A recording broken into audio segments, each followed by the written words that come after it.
ज्ञानेश्वर महाराजांनी त्याचं वर्णन केलं. तरी एकले अवधान तिचे मग सर्व सुखाची पात्र होईले हे प्रतिज्ञोत्तर माझे बोलायका. मी शपथ घेऊन सांगतो तुम्हाला, फक्त लक्षपूर्वक ऐका. कशी कथा ऐका? लक्षपूर्वक ऐका. सर्वांगाचे कान करा, एक एक शब्द जाता कामा नये. नाही तर बसले कथेमध्ये डोक्यामध्ये चालले ते घराला कुलूप लावलं होतं त्यांनी माहित नाही का ते कसे झाले काय. बसले कथेत आणि चिंतन चाललं संसाराचं, जमणार नाही. माऊलीनं वर्णन केलंय. काना वचनाची भेटी सरिसाची पैकी वस्तू होऊन निघती कवनाय गजू. कानाची वचनाची भेट झाल्याबरोबर ब्रह्मवस्तू होऊन निघते. बास, ऐकावं, नमस्कार करावं, काम झालं म्हणावं, असं होत नाही. अधिकाऱ्यांचे 3 प्रकार झाले: उत्तम अधिकारी, मध्यम अधिकारी, कनिष्ठ अधिकारी. उत्तम अधिकारी कोण? संपूर्ण संशयाचे निवृत्त होतात ऐकल्यावर, उत्तम अधिकारी. कनिष्ठ मध्यम अधिकारी कोण? ज्याला ऐकल्यावर काही शंका निर्माण होते, मग तो शंका विचारतो, प्रश्नोत्तर करतो, ऐकतो, त्याच्यावर मनन करतो आणि मग स्वतःचं कल्याण करून घेतो, नमस्कार करतो, निघतो. कल्याण झालं, फक्त जरा वेळ लागला. आणि कनिष्ठ अधिकारी कोण? ज्याला कळतच नाही काय करावं. कनिष्ठ अधिकारी शंका शंका शंका शंका घेत राहतो. उत्तम अधिकारी व्हा, नाही काही तर मध्यम तरी व्हा, कनिष्ठ होऊ नका. उत्तम अधिकारी.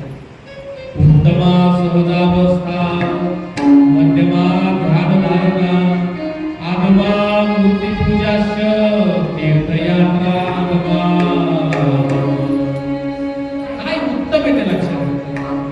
विचाराचा परमार्थ करा, विचारावर आरूढ व्हा. आणि म्हणून नाथमार्गाने वर्णन केलेलं आहे. श्रवणे परिस्थिती तरला श्रवणे क्रौंच मंदारीला मकरो तरी श्रवण पावला सिद्ध झाला वचेंद्र. तुझे श्रवण दोपरी ऐका, फार महत्वाचं नाथमार्ग वर्णन करतात. तुझे श्रवण दोपरी एक ते चित्त शुद्ध करी दुसरे जीव ब्रह्म ऐक्य करी तुम्ही करी उद्धारू. प्रत्यक्ष पाहता वाराणसी श्रवणी तारक ब्रह्मोपदेशी मुक्ती क्षेत्र झाली काशी श्रवणे जीवाशी उद्धारू. काय वर्णन करावं नाथमार्गाचं गाव. फक्त श्रवणाने परीक्षित राजा तरुण गेला, मच्छिंद्र तरुण गेला, मकरोदर श्रवणाने पावला, सिद्ध झाले सगळे, फक्त ऐकले. म्हणून साधू संत म्हणतात, ऐकरे जना तुझ्या संहिताच्या गुणा. ऐका, तुमच्या संहिताच्या गुणा ऐका. कथेमध्ये, कीर्तनामध्ये, प्रवचनामध्ये आपल्या हिताच्या गोष्टी चाललेल्या असतात. म्हणून निमंत्रणाशिवाय कथेला गेलो पाहिजे. कोणाच्या लग्नाला जर तुम्हाला निमंत्रण असेल जाऊ नका. कथेला काय करायचं निमंत्रण? नाही मला सांगितलं तर तुका काय. अरे ते तुझ्यासाठी व्हा, आपल्याला दुकान होतं. आमच्या तुकोबराने वर्णन केले, घातला दुकान देती आलियासी दार. कथा ऐकायला हो लाजू नका, इथं बसू नाही, आपल्या कल्याणाची गोष्ट आहे. आणि म्हणून परीक्षित राजा श्रवणाने उद्धारला, त्याची कथा आपण आता पाहणार आहोत.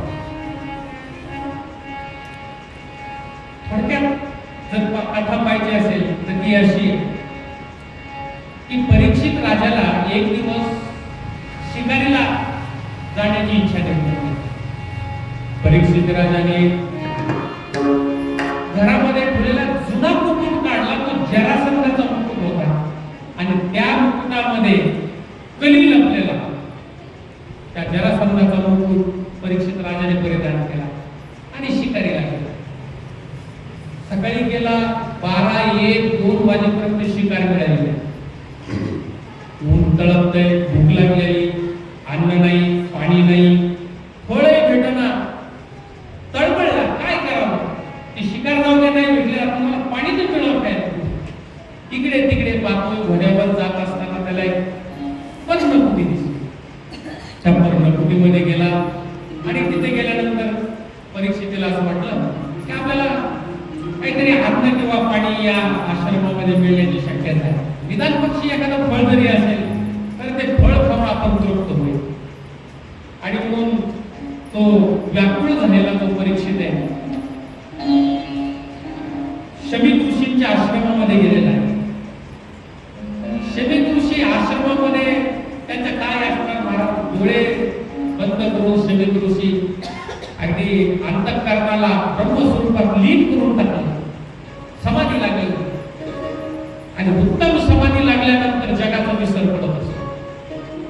परीक्षित राजा आलेला आहे, आपण त्याचं स्वागत ध्यानावर असतील तर करतील ना महाराज, समाधीमध्ये त्यांना लक्षातच नाही. परीक्षित राजा आलेला आहे.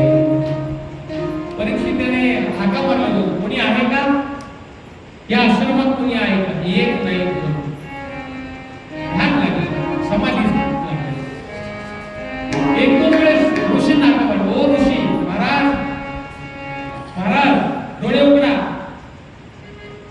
अगदी समाधीमध्ये तल्लीन झालेले शमीक ऋषी क्रश अगदी हडतीस आले असा त्यांचा अवतार, जटाधारी ध्यानमग्न असलेले प्रसन्न मुद्रा एक चेहऱ्यावर दिसतंय, पण समाधिस्थ असते.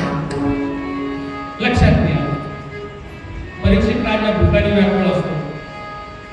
आथिती हा अग्नी असतो. लक्षात घ्या, आपल्याकडे संस्कृती पाहुणा आल्यावर पहिले काय करतो आपण? हातपाय धुवायला पाणी काढतो. पहिले हात पाय धुवून घ्या. तो बसल्यानंतर फुटकन त्याला पाणी देतो प्यायला. अग्नी पहिले अग्नी शांत केला पाहिजे. हातपाय धुवून पाणी दिलं, पती का असताना बाहेरून आलेला ग्रस्त हा अग्नी समान असतो. पाणी देऊन शांत करावा आणि मग पुढचं बोलावं. याला पाणी विचारलं नाही, भूक लागलेली व्याकुळ झालेला काय करावं. आणि उपवासी पोटी क्रोध लवकर येत असतो. त्या परीक्षिती राजाला क्रोध आला. त्याने आपल्या हातातून बाण काढला, तिथं मेलेला सर्प होता, तो असा त्या बाणाच्या टोकाने उचलला आणि त्या शमीक ऋषीच्या गळ्यात असा टाकला आणि तिथून निघून गेला. क्रोध आवेशामध्ये होता, निघून गेला. शमीक ऋषींचा पुत्र शृंगी कुमार, शृंगी ऋषी, तो बाहेर खेळायला गेलेला होता. ऋषी कुमारांसोबत खेळ झाला, संध्याकाळ झाली म्हणून परत येऊन पाहतो तर आपल्या पित्याच्या गळ्यामध्ये एक मृत सर्प त्याला दिसला आणि त्याने असा समज करून घेतला की अरे माझे पिताश्री हे गतप्राण झालेले आहे, असा त्याला समज झाला आणि रडायला सुरुवात केली. आणि रडता रडता त्याला वाटलं झालं कसं. त्या वडिलांच्या सोबत कमंडल घेतलं, त्याचं पाणी घेतलं, बाहेर आला आणि सांगितलं ज्याने कोणी असं केलं असेल तो आजपासून 7व्या दिवशी तक्षक नावाच्या सर्पाच्या दंशाने त्याचा मृत्यू होईल. पाणी फेकलं, शाप देऊन टाकला. परत आला, वडिलांच्या गळ्यातला साप काढून आणि रडायला सुरुवात केली. त्याच्या रडण्याच्या आवाजाने शमीक ऋषींची समाधी भंग पावली. ते उत्थान पावले, ते डोळे उघडले आणि पाहतात बाळा काय झालं तुला? त्यांनी सांगितलं पिताजी मला वाटलं की तुम्ही गतप्राण झालेला आहात, कारण तुमच्या गळ्यामध्ये हा सर्प होता, मी आताच काढून फेकला आणि जेणे कोणी तुमच्या गळ्यात सर्प टाकला मी त्याला शाप दिला की आजपासून 7व्या दिवशी त्याचा मृत्यू. शमीक ऋषींना फार वाईट वाटलं. ते अरे असा शाप द्यायचा नव्हता. डोळे झाकून त्यांनी विचार केला. त्यांच्या लक्षात आलं की परीक्षिती राजा येऊन गेला आणि त्याला हा शाप झाला. अत्यंत वाईट वाटलं. त्यांनी सांगितलं शाप द्यायला नको. अरे परीक्षिती राजा फार सज्जन राजा आहे, आपल्या पुत्राप्रमाणे प्रजेची काळजी घेणार आहे. राजा जर नसेल तर प्रजेमध्ये हाहाकार होत असतो. त्यामुळे चोरी वाढत असते, स्त्रियांचं संरक्षण होत नसतं. राजा जर चांगला नसेल तर फार वाईट अवस्था होते. म्हणून हे शृंगी ऋषी, शृंगी कुमारा, बाबा तू एक काम कर, शाप तर दिलास पण किमान त्याला जाऊन सांग की तुला शाप दिला म्हणजे तो आत्मकल्याणाचा तरी मार्ग असतो. शृंगी ऋषीलाही वाईट वाटलं. शृंगी ऋषी धावत धावत त्या राजमहालाकडे गेला आणि राजमहालाकडे जाऊन त्याने परीक्षित राजाची भेट घेतली.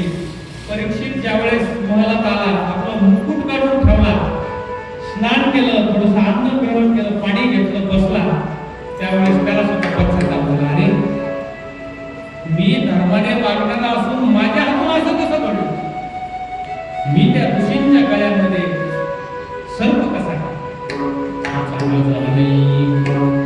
आता व्हायला नको होतं तेव्हा या अपराधाची मला शिक्षा मिळेल का असा तो विचार करू लागला. तेवढा शृंगी ऋषी राजा राजा राजा म्हणला. परीक्षित राजा गेला, नमस्कार केला, ऋषी कुमाराला आसनावर बसवलं, वंदन केलं, कुणीकडे येणं केलं, विचारात सांगितलं, राजा मला क्षमा करा, मी तुम्हाला शाप दिलेला आहे. आजपासून 7व्या दिवशी तक्षक नावाच्या सर्पाचा दंश होऊन तुमचा मृत्यू होईल. परीक्षित राजाला वाईट वाटलं. त्यांनी सांगितलं की हरकत नाही महाराज, मी अपराध केला आणि या अपराधाला शिक्षा झाली पाहिजे. आता तू सावध हो राजा, असं ज्यावेळेस शृंगी कुमाराने सांगितलं त्यावेळेस ताबडतोब पुरोहिताला बोलवलं आणि जनमेजय त्यांचा जो पुत्र आहे परीक्षित राजाचा, त्याचा राज्याभिषेक केला, त्याला राजा म्हणून गादीवर बसवलं. सगळे वस्त्र काढून टाकले, आभूषण काढून टाकले, मुनिवेश परिधान केला, मुनिवेश परिधान केला आणि गंगा तीरावर जाऊन उत्तराभिमुख होऊन ध्यान करत परीक्षित राजा बसलेला. घाबरला नाही. ही बातमी जशी जशी ऋषी कुमारांना ऋषींना कळाली, अत्री, चमन, वशिष्ठ, भृगु ऋषी हे सगळे त्या गंगा किनाऱ्यावर परीक्षित राजाला भेटायला आले. सगळे ऋषी आल्यानंतर त्याने यथोचित सन्मान केला, नमस्कार केला, वंदन केलं आणि विचारलं, हे ऋषीवर्यांनो, माझं नशीब आहे आज तुम्ही या ठिकाणी आले. हा मला बरं वाटलं. आता एक करा, 7व्या दिवशी मी मरणार हे तर निश्चित झालेलं आहे, पण 7 दिवसात माझं कल्याण कसं होईल हे मला सांगा. इतक्यामध्ये सगळे ऋषी उभा राहिले. कोण आलाय, कोण आलाय, कोण आलाय पाहतात तो प्रति वैराग्याची मूर्ती असणारे शुक मुनींद्र त्या ठिकाणी आला. व्यास महर्षी अगोदर झालेले होते. शुक महर्षी आल्याबरोबर सगळे ऋषी उभा राहिले, नमस्कार केला. सर्वांनी त्या शुक मुनींद्रांना नमस्कार केला, उच्च आसनावर त्यांना बसवलं. हे बघितल्यानंतर परीक्षित म्हणाला, हे ऋषीवर्यांनो, एक प्रकारे शृंगीनं दिलेला शाप माझ्यासाठी उत्तरच नाही म्हणावं. कधी मला एवढे ऋषी भेटले असते, कधी यांचं मला दर्शन झालं असतं. आज तुम्ही आलेला आहात आणि म्हणून शुक मुनींद्रांना नमस्कार करून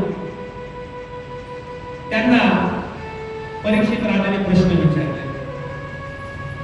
हे गुरु, हे श्री गुरु, हे आर्तबंधव, हे शुकींद्र महाराज, आपणास माझा नमस्कार आहे.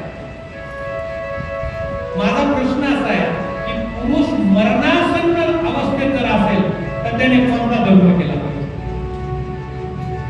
मी आता मरणार आहे आणि निश्चित माझं कर्तव्य काय? कृपा करून आपण मला सांगावं. शुकदेवांनी परीक्षित राजाचा प्रश्न ऐकला आणि चिरस्थिर वृत्ती करून त्याने सांगितलं की राजा, काय मी तुला जे सांगतो ते तू ऐक.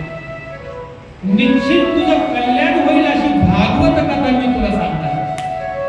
आणि ती भागवत कथा तू लक्षपूर्वक जर ऐकलीस ना बाबा, तुला खात्रीपूर्वक सांगतो 7 दिवसात तुला मुक्ती मिळणार.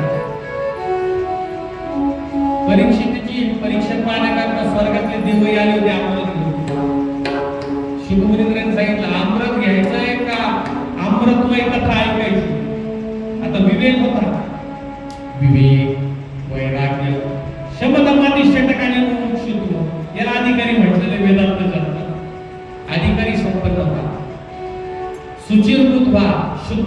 करा मग कथा ऐका, त्याचं फळ तुम्हाला मिळेल. जीवनामध्ये कथा ऐकून जर परिवर्तन होत नसेल तर ते ऐकणंच नाही. मी नेहमी सांगत असतो,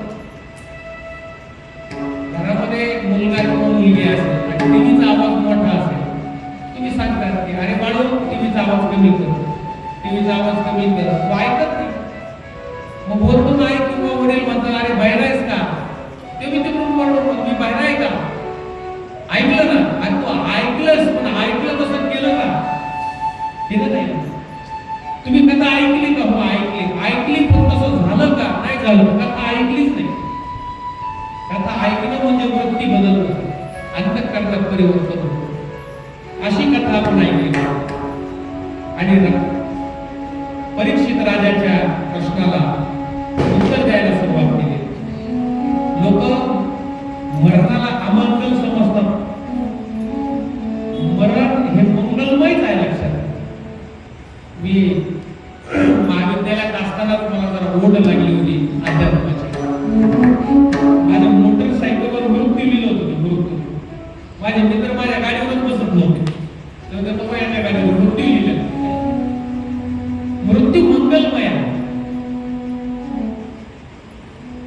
नचिकेत वडिलांच्या आज्ञेवरून यमदेवांना भेटायला गेले आणि 3 वर मागितल्यावर 3रा वर मागितला की आमच्या मृत्यू लोकांमध्ये लोक मेले असं आम्ही म्हणतो, पण ते कुठं जातात माहिती. कोणी स्वर्गवासी येतं, कोणी कैलासवासी येतं, कोणी वैकुंठवासी येतं. नरकवासी कोणीच लिहित नाही, पण तिथे गेल्याशिवाय लोक राहत नाही. फक्त लिहित नाही आपण. आणि आम्हाला खरंच माहिती का कुठे गेले ते, माहित नाही. पण तुम्हाला एक मात्र मी सांगू शकतो, वारकरी जर तुम्ही खरा झाला, खरी जर तुम्ही कथा ऐकली, खरं जर तुम्ही भगवान पांडुरंगाचं, भगवान श्रीकृष्णाचं चिंतन केलं, तर तुम्ही जिवंत असताना मरणाला मारू शकता. कसं असताना? जिवंत असताना. कारण आमचे साधू संत बोलले, मरण माझे मरुनी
वेदांत सांगतो थोडासा की जे देह आहेत आपल्याला 4 देह आहेत. दिसणाऱ्या देहाला म्हणायचं स्थूल देह, न दिसणाऱ्या आतल्या एका देहाला म्हणायचं सूक्ष्म देह, त्याच्या आतमध्ये एक देह त्याला म्हणायचं कारण देह, आणि त्याच्या आतमध्ये एक देह त्याला म्हणायचं महाकारण देह. स्थूल देह जन्मतो मरतो, सूक्ष्म देह जातो येतो, जातो येतो त्याचं नाव सूक्ष्म देह, आणि जन्मतो मरतो त्याचं नाव स्थूल देह. आणि दोन्ही देहाला कारण आहे त्याचं नाव कारण देह, त्याला म्हणायचं अज्ञान. काय म्हणायचं? अज्ञान.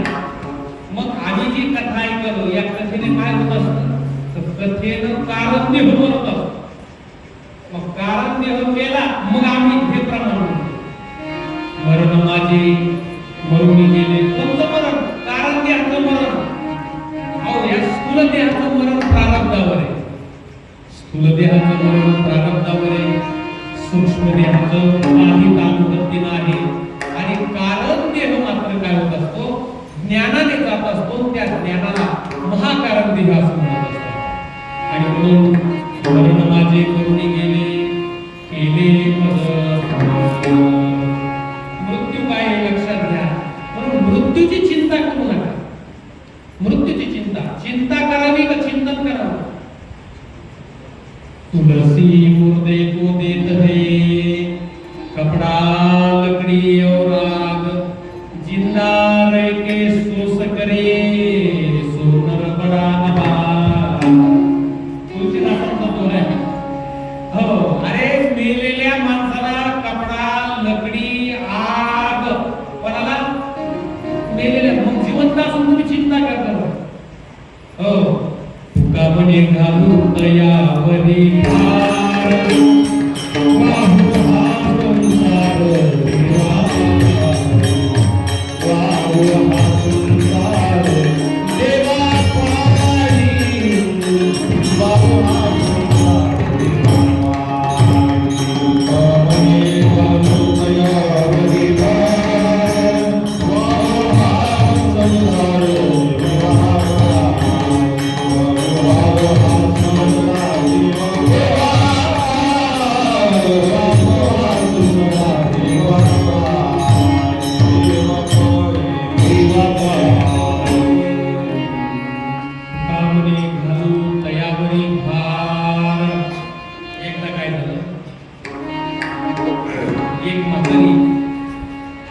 आपल्या लेकीकडे जायचं होतं म्हणून त्या रेल्वेने प्रवास करण्याकरता सोबत तिनं बरंच शेतातलं सामान घेतलं होतं. असं मोठं मोठं झालं वजनदार. त्या म्हातारीनं रेल्वेने जायचं होतं. रेल्वेला एवढी गर्दी होती की म्हातारीला चालायचंच काम नाही पडलं. रेटारेटीत म्हातारी रेल्वेत चढली. एकाने जागा दिली, बसली. गाठोडं डोक्यावरच. समोरचा ग्रस्त म्हणला आजी कुठं जायचं म्हणजे मुंबईला. म्हणे 7-8 तासाचा रस्ता आहे म्हणे. हो, डोक्यावरचं वजन खाली ठेवा ना. ती म्हातारी म्हटली की तुम्हाला डोकं आहे का? तो म्हणला तुमच्या भल्यासाठी बोललो, तुम्ही मला उलट बोलताय. ती म्हातारी म्हणली एक तर ह्या रेल्वेला माझं वजन आहे, मग पुन्हा माझ्या कुठे तुम्ही रेल्वेला कशाला म्हणून मी डोक्यावर गेलो. आलं तुमच्या लक्षात? समोरचा ग्रस्त म्हणाला आजी तुम्ही डोक्यावर खाली तुला तरी वजन रेल्वेला आणि डोक्यावर घेतलं तरी वजन. हे लक्षात येतं का? ज्याच्या लक्षात आलं ते वजन घेत नाही, पण ज्याच्या लक्षात नाही आलं ते वजन घेतो. संसाराचं वजन. मी नसलो तर कसं होईल, मी जर नाही काम केलं तर कसं होईल. बरेच लोक परमार्थ करत नाही. काय करता काम केलं नाही तर घरच्यांचं कसं होईल. त्याला म्हणावं लागतं तू ये इकडे काळजी करू. अन्न मान धन ते तो प्रारब्धाधीन. काळजी करू नका. सगळ्यांची काळजी वाटायला तू आहे. तुम्ही काय करा त्याच्यावर बसवला. तुका म्हणे घालू दयावरी भार, वाहू हा संसार गोपाल कृष्ण भगवान.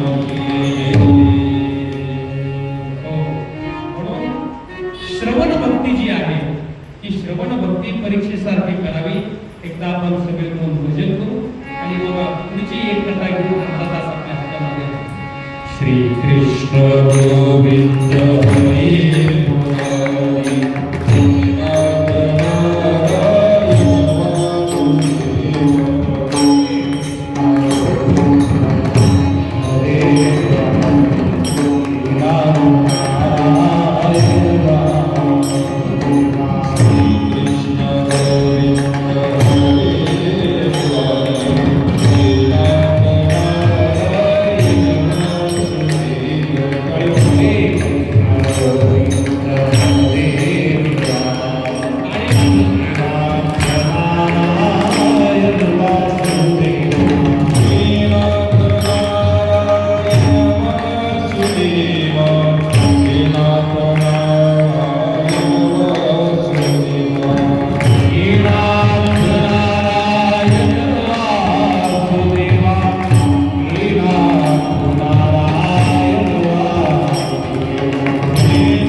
राम